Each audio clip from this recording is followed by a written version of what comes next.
Salut à tous, c'est MrTech, nouveau tutoriel sur le logiciel Word pour vous montrer comment classer une liste de lettres ou bien de chiffres. On va également aussi traiter les dates, vous voyez ici en fin de fichier j'ai mis mes dates. Juste avant de commencer, je vous informe que j'ai une playlist qui récapitule tout un tas de tutoriels sur le logiciel Word, alors si vous souhaitez apprendre les multiples fonctionnalités de ce logiciel, je vous mets la playlist juste en haut à droite pour que vous puissiez y accéder facilement.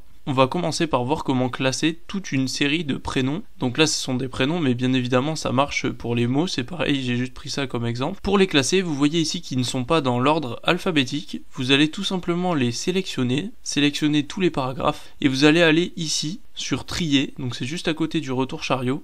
Vous faites un clic gauche et ensuite vous voyez que là on a le type texte qui est sélectionné, donc c'est bon, on va voir après ce qu'il faudra modifier pour les autres. Et vous mettez par décroissant si vous souhaitez dans l'ordre alphabétique de A à Z, ou décroissant si vous souhaitez l'inverse. Donc on va commencer par le croissant, je vais faire OK. Vous voyez que là, tout s'est classé dans l'ordre alphabétique. Maintenant, si je veux faire dans l'ordre inverse, je vais aller cocher décroissant.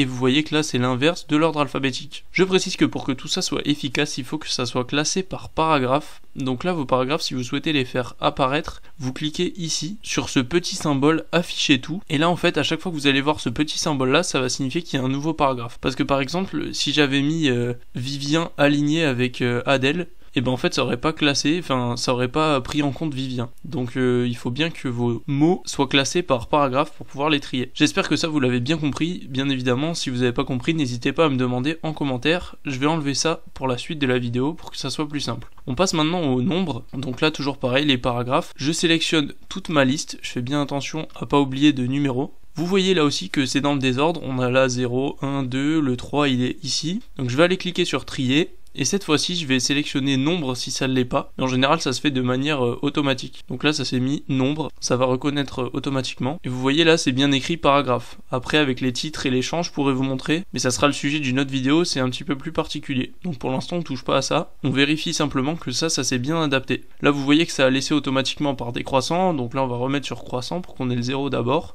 Je clique sur OK.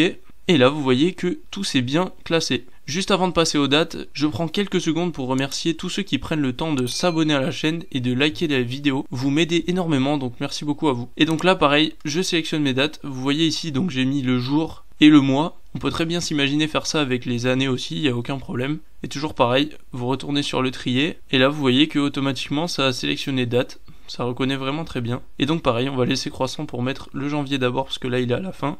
Et cette fois-ci, vous cliquez sur OK. Et là aussi, tout est fonctionnel. J'espère que cette vidéo vous aura aidé. N'hésitez pas à me demander si vous voulez des tutoriels particuliers. Sur ce, je vous dis à plus pour de nouvelles vidéos sur l'informatique.